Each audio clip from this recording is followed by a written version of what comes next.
G'day, Dave from Out and About with Dave. I've come out today to Ipswich in southeast Queensland, about 50 kilometres west of Brisbane.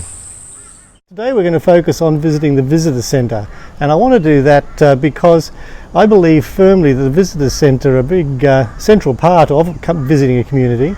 They're not what they used to be in my mind. When I grew up in the 60s and 70s, used to go somewhere, there's a whole heap of tourist brochures and that sort of stuff and not a lot of information.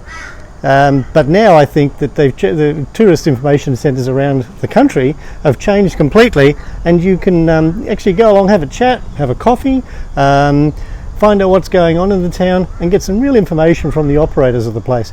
And also how to get here, because I live in Ipswich area and I look at the tourist centre down the way here and think, oh, okay, how would I bring my caravan here? So let's go and have a look and check it out. Come with me.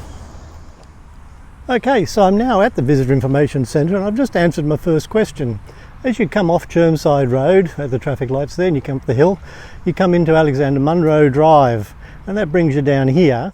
And across the road from me is the caravan parking there and buses. There's the Information Centre. And there's more parking here for buses and caravans on the side of the road here. So you'd probably just have to do a little turnaround at the Lions Lookout, and you'd probably fit, if you're travelling in a convoy, you'd probably fit 4 caravans here all up. Okay, so I've been chatting. I'm inside the Information Centre now. That's a false backdrop there, but it makes you look relaxed when you're looking at it. So it's a lovely place. And I've had a chat with Vanita outside. We've been talking away and that sort of stuff, and she's volunteered these 2 lovely ladies, Michelle and Glenda, to talk to me from the Ipswich Visitor Information Centre. And I've just been talking about things, and we're enjoying a nice cup of tea. I think me arriving has been quite good because I can have morning tea relaxed. I'm drinking an Ipswich blend tea that you can actually buy here too, so it's interesting. So, Glenda and Michelle, if I'm a traveller coming in, I suppose there's a lot of roads that come past Ipswich, if I can use that word. Mm-hmm. Like if I'm travelling from Brisbane to Warwick, I go down the Cunningham Highway, I miss Ipswich. If I'm coming from Toowoomba or west, I'm going to go on the Warrego and miss Ipswich. If I come up from the coast, I'll come up the Logan motorway in Brisbane and that sort of stuff, and again the same sort of thing. I would like to just tell visitors coming to Ipswich or coming past Ipswich to pop in. And you can do that by coming in off Pine Mountain Road to come in off the Warrego Highway. Right. You can come straight in on the Ipswich Road instead of going north or south to Warwick or Toowoomba, and come straight in through Dinmore and Ibervale and Bundamba and that's a Brisbane Road. Coming from the south, Boona, into town. Or if you're coming in from the west, you can come in through the Lockyer area, through Gatton, and then come along the Cobb and Co Road, which brings you out through Grantchester.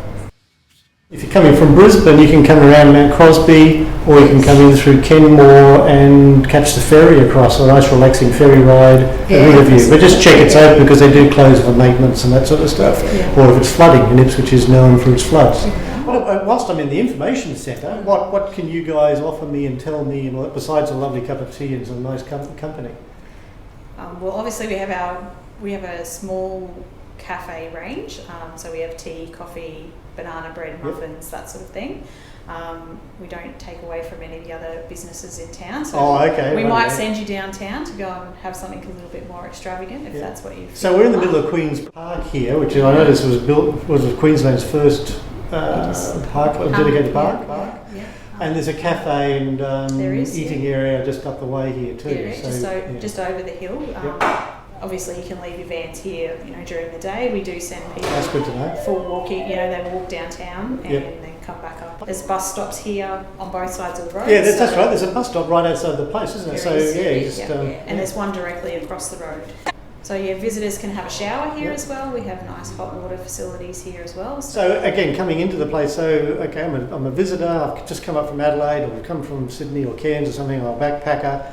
What do you guys offer in your centre here to me? So we have obviously brochures. If you wanted to go further afield, we can give some basic information. We also have souvenirs as well. We have obviously stuff that is branded with Ipswich, and we do sell a lot of locally produced things like sauces and olives from out at the olive farm at Pine Mountain, those types of products as well. Very good. And Vanita was saying that you can, if I'm travelling with a group of 10 or more or something like that, you can actually do me a little itinerary. I'm here for 3 nights. Yes, that's You can do a little itinerary. Yeah. Obviously, our Discover Ipswich book, we do tell people to, go through that because it's that's the one. biggest, single point of reference to Yes. what's here. Yeah. And the walking tracks and visiting places and all that sort of stuff. I noticed there's actually one here on Rubbity Dubs to Pubs. Yeah, So you actually get to see all the different pubs around the place. So that's great for me, I know, and probably some of my viewers. I always recommend for people to go and have a walk downtown. Yep. To see all of the, to actually walk and be able to take in the heritage buildings. Yes. And, to go and walk around the pub yard precinct And parking the van, like where you're going to stay the night. Correct. If you're going to stay, the options. So where would you So suggest? you've got probably the major one is showgrounds. That's right. Yes, Yeah. it is. Yep. Yep. And And it's quite serviced quite well. Cold showers, great, electricity. Yeah. there's a dump point there as well. And we'll often give them a call just to be sure Yep. before we send someone out Yep. there. Yep. Yeah. Yeah, so if I came here now and I said, look, I'm here for the afternoon, I want 3 things to do, what would they be? 3 things to do. Definitely Queen's Park.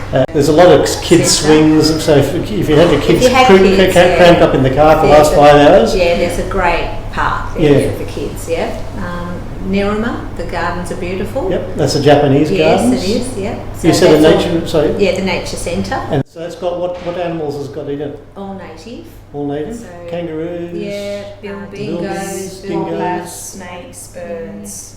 Yeah. Great. And its admission cost is Gold coin. gold coin. So that's pretty good. You can't beat that. Yeah. Yeah, I think Ipswich should be very proud of that. Okay, well, thank you very much, Michelle and Glenda. That's really appreciated. I've been say hello to these guys, as I believe firmly tourist information centres have changed over the years, and now it's a matter of, you can come in, you can have a cup of tea, have a cup of coffee, have a scone, have a look around, buy some stuff, try some new things, and get some bloody good tips on where to go. Yeah, that's it. Definitely. Okay, Thank you. good on you. Thank you.